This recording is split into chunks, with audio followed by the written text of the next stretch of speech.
Заслуженная артистка Республики Беларусь, ведущий мастер сцены Татьяна Лихачева встретилась со зрителями. Мероприятие организовали в областной библиотеке к столетию Национального академического драматического театра имени Якуба Колоса.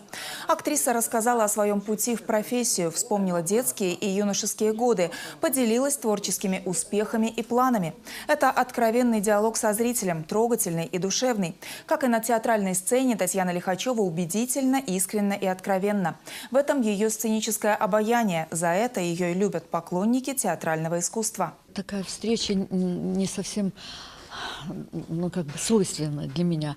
Мне проще быть на сцене, разговаривать со зрителем, со сцены. Там ты вживаешься в образ, чужой жизнью живешь, чужими образами. И это легко.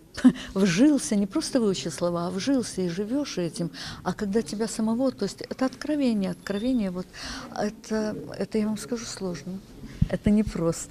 Коласаўцаў мы ведаем давно. Мы давно з імі супрацоўнічаем, рады бачыць іх у бібліятэцы.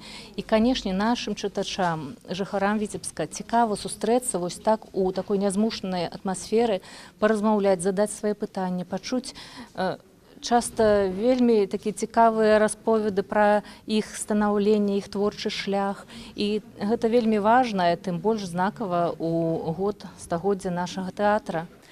Татьяна Лихачева служит в Национальном академическом драматическом театре имени Якуба Колоса с 1972 года. За это время создала более сотни сценических образов, от лирических и женственных до сильных и волевых. Актриса одинаково убедительна и в классическом репертуаре, и в современной драматургии.